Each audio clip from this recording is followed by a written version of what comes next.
సల్మాన్ ఖాన్ కష్టాలు తీరిపోతున్నాయి. Hit and run case నుంచి సల్మాన్కు విముక్తి లభించింది. మద్యం తాగి వాహనం నడిపే ఒకరి మరణానికి సల్మాన్ ఖాన్ కారణమయ్యాడని నిరూపించడంలో ప్రాసిక్యూషన్ విఫలమైంది. బొంబాయి హైకోర్టు ఈ మేరకు ప్రకటన చేసింది. అనుమానం ఆధారంగా దోషిగా ప్రకటించలేమని చెప్పిన ఉన్నత న్యాయస్థానం సల్మాన్ను నిర్దోషి అని తీర్పు చెప్పింది. సినిమా కష్టాలు చెప్పుకోవడానికి కామెడీగా ఉన్న బాలీవుడ్ కండల వీరుడు మాత్రం గత కొన్నాళ్లుగా సినిమా కష్టాలన్నీ ఫేస్ చేస్తున్నాడు. జింకల వేట నుంచి యాక్సిడెంట్స్ వరకు ఎన్నో కేసులు చుట్టుముట్టాయి. జైలుకెళ్లాడు, కోర్టుల చుట్టూ తిరిగాడు. సినిమాల్లో కూడా అచ్చు ఇలాగే జరుగుతుంది. లాస్ట్ సీన్లో మాత్రం అంతా హ్యాపీస్. ఇప్పుడు సల్మాన్ రియల్ లైఫ్లో కూడా అలాగే జరిగింది.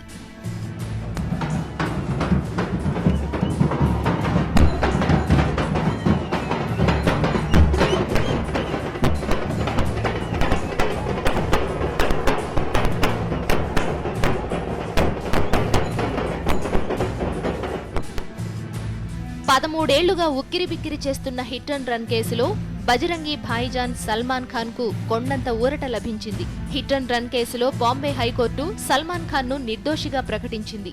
ఆయనపై ముంబై పోలీసులు మోపిన అభియోగాలన్నింటినీ న్యాయస్థానం కొట్టేసింది. అనుమానం ఆధారంగా సల్మాన్ ఖాన్ ను దోషిగా నిర్ధారించలేమని వ్యాఖ్యానించింది. కేసు పరిశీలన, శిక్ష విధింపులో సెషన్స్ కోర్టు పొరపాటు పడిందని హైకోర్టు వ్యాఖ్యానించింది. ముంబై పోలీసుల పనితీరుపైన హైకోర్టు అనుమానం వ్యక్తం చేసింది. బెనిఫిట్ ఆఫ్ డౌట్ ను నిందితుడికి వర్తింపజేయడం సబబని హైకోర్టు అభిప్రాయపడింది. మద్యం తాగి సల్మాన్ ఖాన్ వాహనం నడిపాడని నిరూపించడంలో ప్రాసిక్యూషన్ విఫలమైందని హైకోర్టు న్యాయమూర్తి అన్నారు. 2002 హిట్ అండ్ రన్ కేసును విచారించిన ముంబై సెషన్స్ కోర్టు ఈ ఏడాది మేలో సల్మాన్ ఖాన్ కు 5 ఏళ్ల జైలు శిక్ష విధించింది. ఈ శిక్షను సవాల్ చేస్తూ సల్మాన్ అదే రోజు బాంబే హైకోర్టును ఆశ్రయించారు. ముందు తాత్కాలిక బెయిల్, ఆ తరువాత రెగ్యులర్ బెయిల్ మంజూరు చేసిన హైకోర్టు కేసు విచారణను కొనసాగించింది. ప్రమాదం జరిగిన సమయంలో తాను వాహనాన్ని నడపలేదని, తన డ్రైవర్ అశోక్ సింగ్ ఆ సమయంలో డ్రైవింగ్ సీట్లో ఉన్నారని సల్మాన్ వాదించాడు. వాహనాన్ని నడిపింది తానేనని సల్మాన్ డ్రైవర్ అశోక్ సింగ్ కూడా ఒప్పుకున్నాడు. సెప్టెంబర్ 27, 28, 2002 అర్ధరాత్రి జరిగిన ప్రమాదంలో ఒక వ్యక్తి చనిపోయాడు, మరో 4 గాయపడ్డారు.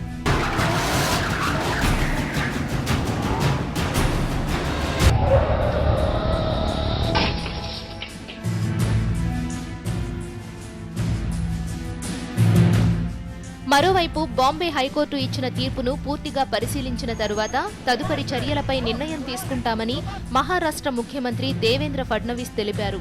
ఈ తీర్పుపై సుప్రీంకోర్టులో అప్పీల్ చేసే అవకాశాలు కనిపిస్తున్నాయి.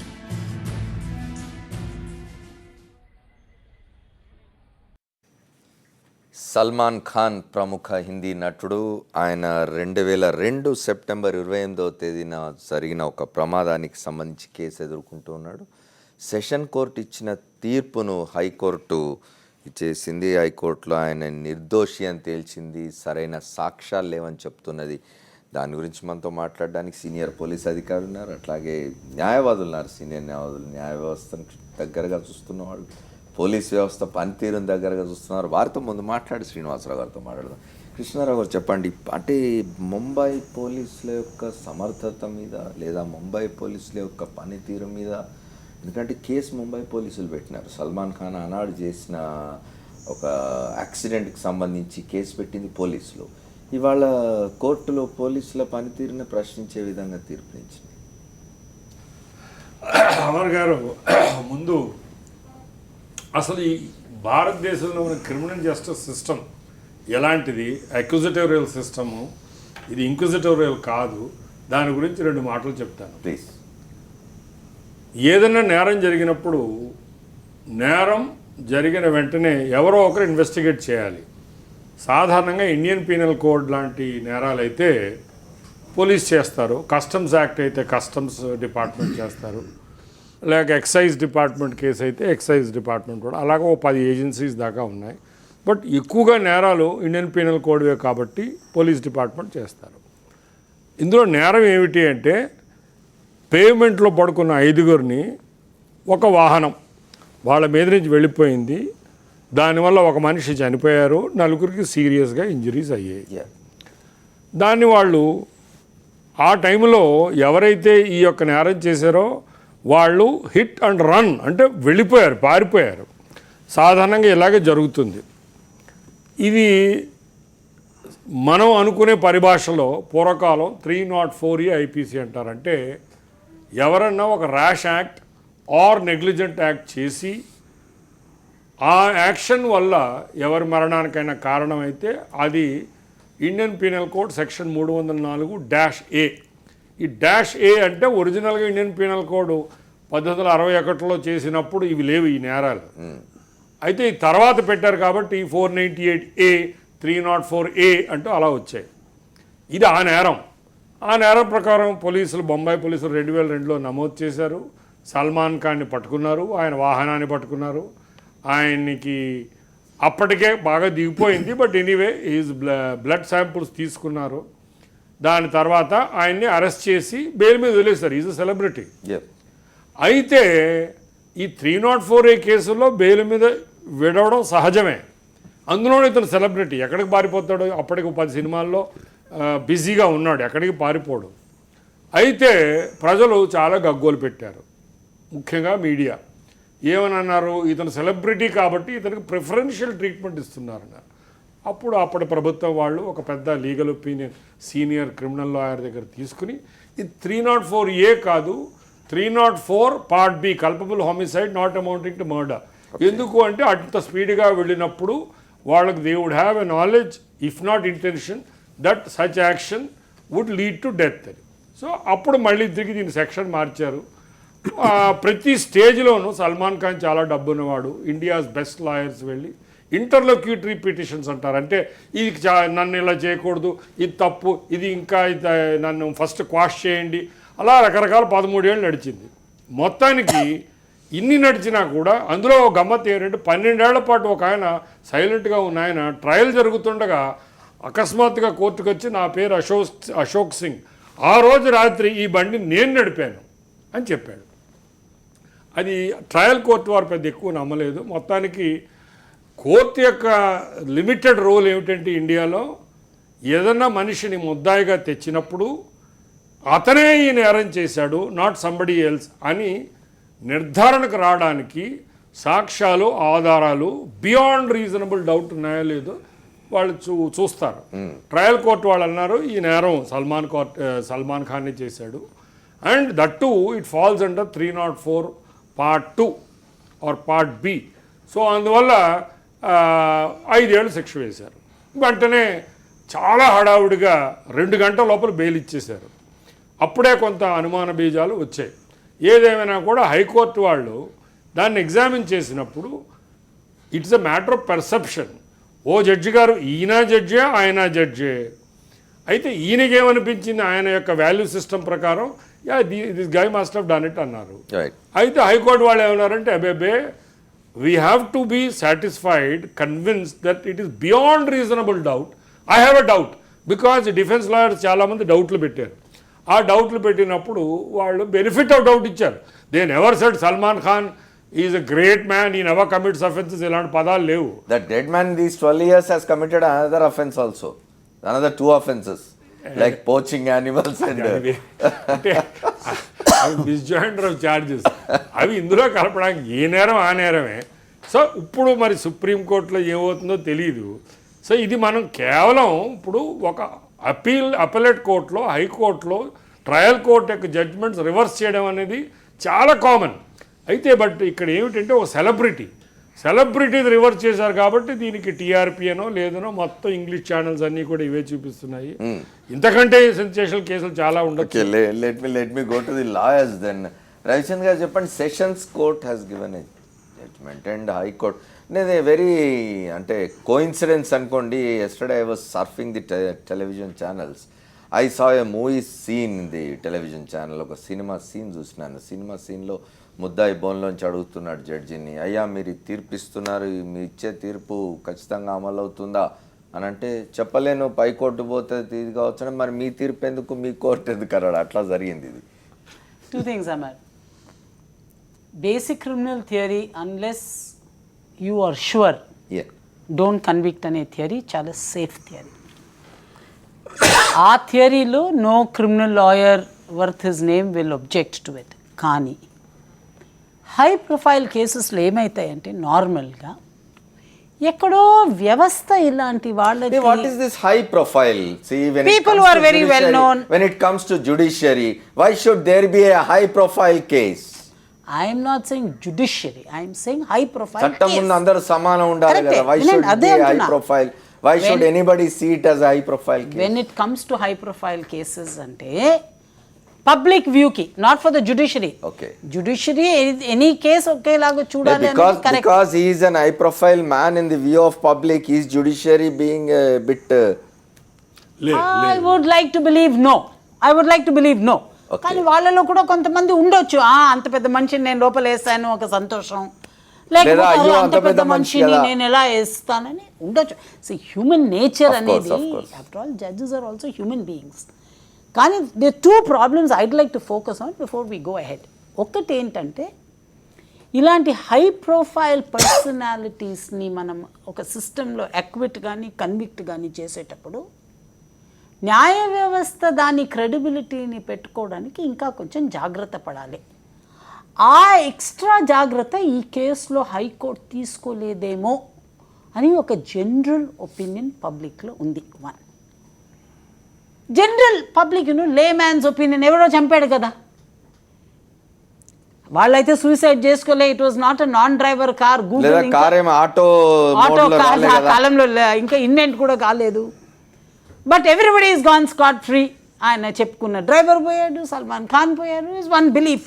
Then who killed Nurullah Mehboob Sharif? Any question. I think it's a failure not of the judiciary, it's a failure of the prosecution. One. రెండోది చాలా సాడ్ ఏంటంటే, if you look at the television, I've seen it on English channels, I saw it here also. Yeah. ఈ celebration నడుస్తుంది చూడండి. సల్మాన్ ఖాన్ వచ్చేసాడని స్వీట్లు ఇచ్చి పంచిపెట్టి ఆయన ఇంటికి ఎప్పుడు వస్తున్నాడు, ఎలా వస్తున్నాడు, ఏం చేస్తాడు. I think that is a very poor taste. మర్చిపోకుండా ఉండవలసింది ఏంటంటే, ఇవాళ కోర్టు చెప్పిందంతా ప్రాసిక్యూషన్ దాన్ని కేసుని ఎస్టాబ్లిష్ చేయలేకపోయింది అంతే చెప్పారు. కానీ he is therefore he is not guilty, because మన లీగల్ సిస్టంలో కంప్లీట్గా ప్రూఫ్ లేకుండా ఉంటే benefit of doubt always goes to the accused, and that is way it should be. అంతవరకు హైకోర్టు చేసిన దాంట్లో తప్పు లేదు. కానీ ఈ దీనివలన సల్మాన్ ఖాన్ ఒక పెద్ద హీరోని అనుకోవడం కానీ, న్యాయ వ్యవస్థ ఒక పెద్ద ఫెయిలియర్ అనుకోవడం కానీ, both of them will be wrong signals. నేను Salman Khan is a hero, no doubt. సినిమాల్లో హీరో కాదు. కానీ బయట ఆయన, నేను ఇప్పుడు ఇంతకుముందు అన్నట్టుగా 2002లో ఈ సంఘటన జరిగిన తర్వాత కనీసం 2 సంఘటనల్లో ఆయనకు శిక్ష పడింది. Sentence one for 1 year, once for 5 years. Once for 1 year, once for 5 years. Poaching the protected animals in Jodhpur jungle, if I am right. Poaching men. Yeah.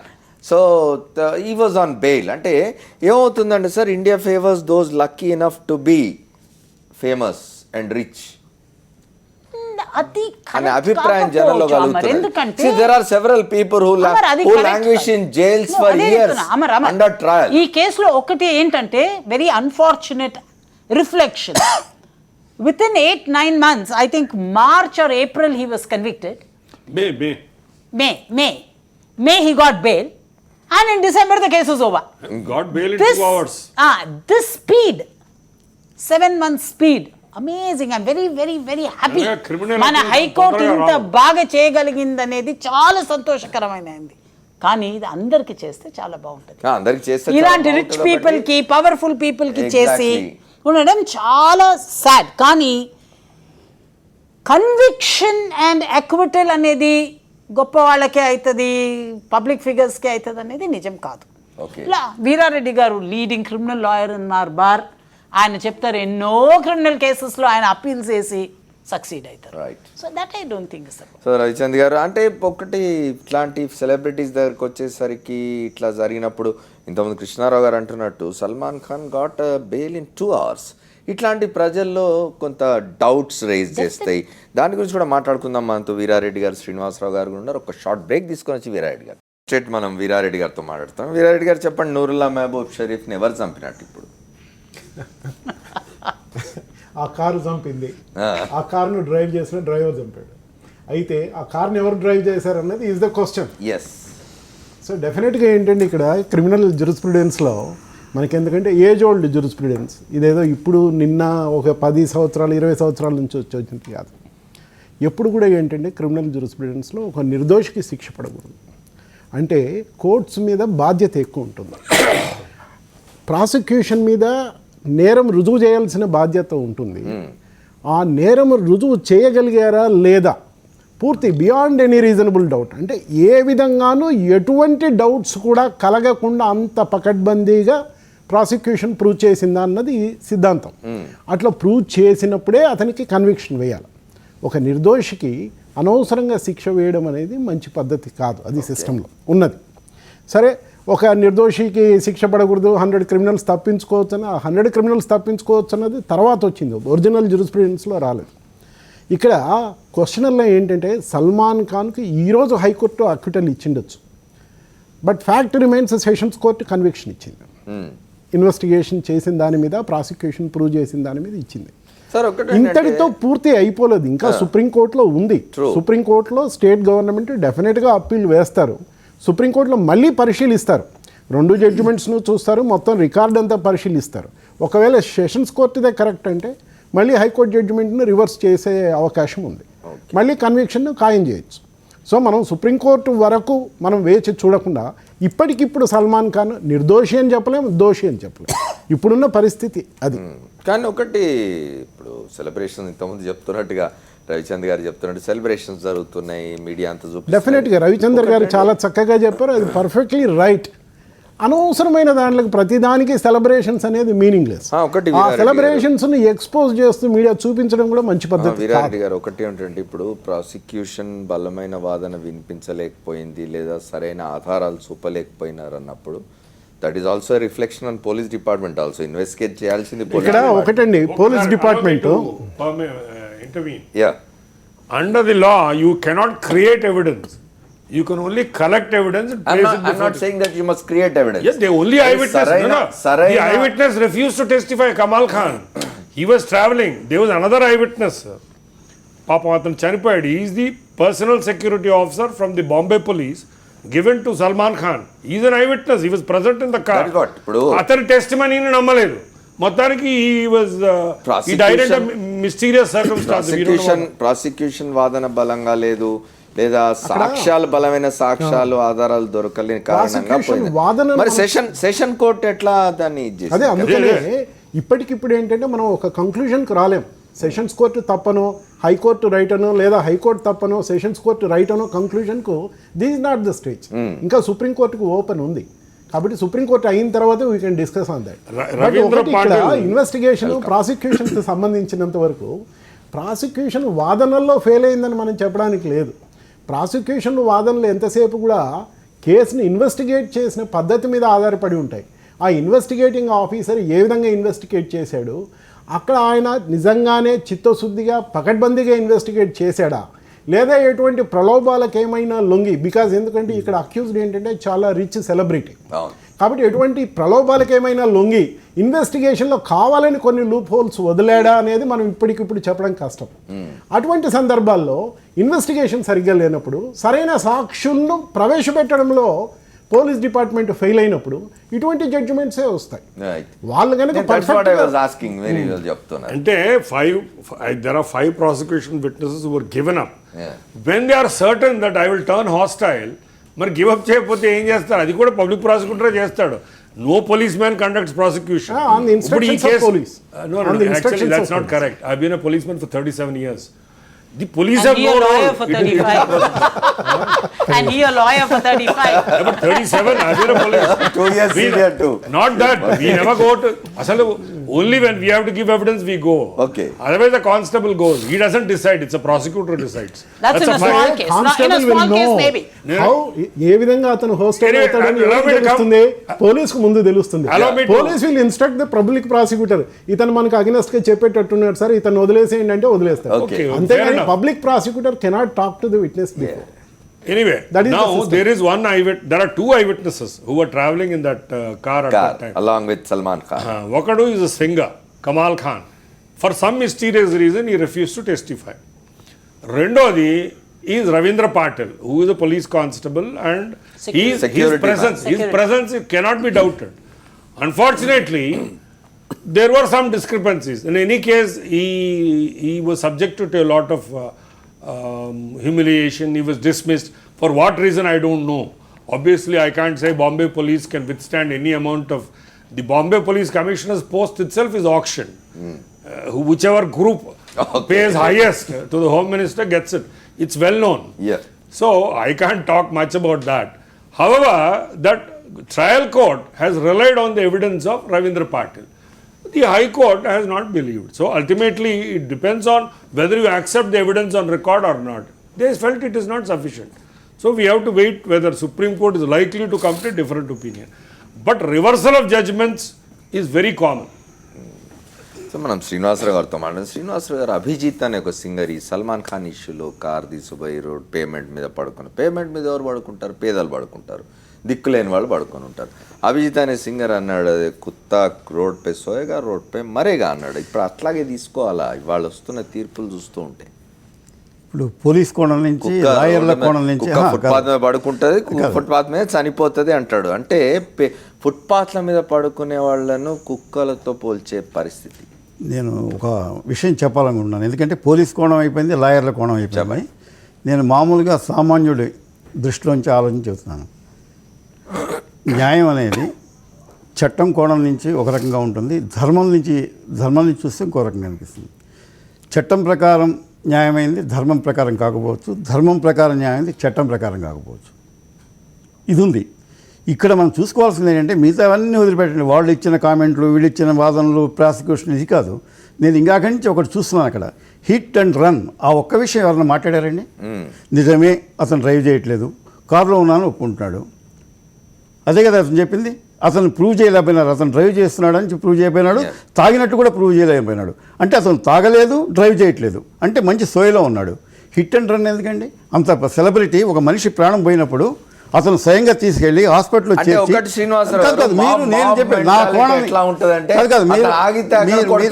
మీరు చాలా పొరపాటు పడి, నేను చెప్పేది అది, అక్కడ ఆ ధర్మాన్ని ఆయన పాటించలేదు. మీరు మిగతాన్ని వదిలిపెట్టండి. I support. ఇలాంటి కేసులు చాలామంది బయటకు వస్తున్నారు. నేననేది ఏంటంటే అతను మనిషిగా బిహేవ్ చేయలేదు. అక్కడ అతను పొరపాటు చేసి ఉండొచ్చు, తాగి ఉండకపోవచ్చు, కోర్టు చెప్పిందంతా నేను కూడా ఒప్పుకుంటాను. కానీ వాళ్ళు అతనిలో ఉన్న మానవత్వం ఎక్కడికి పోయిందండి? జస్ట్ నేను అడుగుతున్నది ఒకటే క్వశ్చన్. హిట్ అండ్ రన్ అనే దాని దగ్గర నేను నా వాదన, మిగతావన్నీ అనవసరం. నాకు వాళ్ళు చెప్పేవాడు చెబుతారు. హిట్ చేసినప్పుడు ఎంతమంది మనం చూసామండి, చాలా సినిమాల్లో చాలా హ్యూమన్ అది నేను చెప్పేది. మీరు ఇప్పుడు ఇందాక అడిగారు అక్కడ పండుకున్న వాళ్ళు కుక్కల వాళ్ళ అని చెప్తున్నది, నేనదే. అది నిజంగా సల్మాన్ ఖాన్ సమర్థిస్తున్న ఒక సింగర్ అంటాడు. అది నా పాయింట్ కూడా అదే. అలా వాళ్ళ ఉద్దేశం అలా ఉంది. చనిపోయింది మనిషి అక్కడ, అది కూడా పట్టించుకోకుండా కనీసం ఆగి కారులో తీసుకెళ్ళి చేయించుంటే అది చాలా. అంటే దీన్ని బట్టి ఏంటంటే ధర్మం చట్టం, అందుకే చెప్పాను చట్టం నుంచి అతను బయటపడ్డాడు, నేను కాదంటల్లా. కానీ ధర్మం నుంచి బయటపడ్డట్టు కాదు అని ఇవన్నీ జరుగుతాయి. సుప్రీం కోర్టు ఏమైందండి? బయటపడకపోతే 13 ఏళ్ల క్రితం అతను ఇంత సెలబ్రిటీ కాదు, ఈ 13 ఏళ్ళకి ఇంత 10 రెట్లు సెలబ్రిటీ అయినాడు. అతను నమ్ముకొని కొన్ని కోట్ల రూపాయలు పెట్టుబడి పెట్టే నిర్మాతలు ఉన్నారు అక్కడ. నా పాయింట్ అది కూడా కాదు. చాలామంది పొరపాటు చేయొచ్చు, తప్పు చేయొచ్చు, కానీ ఆ తప్పుని తప్పుగా ఒప్పుకుంటే ఆ ధైర్యం లేకపోతే వాళ్ళే హీరోలండి. నేను చెప్పే ఆ ఒక్క పాయింట్ మీద నేను అడుగుతున్నా. కానీ ఈ చట్టంలో రకరకాలు ఉంటే తప్పించుకోవడానికి బోర్డు ఉంటాయి. రేపు సుప్రీంకోర్టుకి పోతే ఇదే న్యాయవాదులు వస్తారు, మళ్ళీ ఇదే పోలీసులు, ఇదే ప్రాసిక్యూషన్లు. బయటపడటం గొప్ప విషయం కాకపోవచ్చు. ఇదే హీరోలు నటించే సినిమా కాకపోతే ఏంటంటే అతన్ని ఒక హీరోగా నేరస్తుడు వెళ్ళిపోయి, హీరో నేరస్తుడు అయితే వెళ్ళిపోయి కోర్టు మీద నిలబడి నేను తప్పు చేశాను, నాకు శిక్ష విధించండి అని ఒప్పుకునే సందర్భాలు చాలా కనిపిస్తాయి నిజ జీవితంలో. నేను అనేది అదే, అతను హీరోగా అభిమానిస్తున్న ఆయన అభిమానులందరికీ నా విజ్ఞప్తి ఏంటంటే అతను ఆ ఒక్క క్షణంలో, ఆ బలహీన క్షణంలో అతను హీరోగా ఉదాత్తంగా ప్రవర్తించలేదు అనేది నా ఒకటే పాయింట్. అతను నిజంగా ఆ రోజు కనుక అతన్ని ఎక్కడో ఒక చోట ఆసుపత్రిలో చేర్పించో లేకపోతే ఎక్కడో చేసిపోయిందంటే అతనిలో ఒక మనిషి ఉన్నాడని చెప్పి అనుకుంటున్నాను. శ్రీనివాసరావు గారు, 2002 సెప్టెంబర్లో ఈ సంఘటన జరిగింది. దాదాపు 13 సంవత్సరాలు దాటింది. ఇంత డిలే కావడం కూడా ఈ కేసు ఇట్లా అయిపోవడానికి కారణం అవుతుందని కూడా మాట్లాడుకుందాం. ఒక షార్ట్ బ్రేక్ తీసుకొని వస్తాం.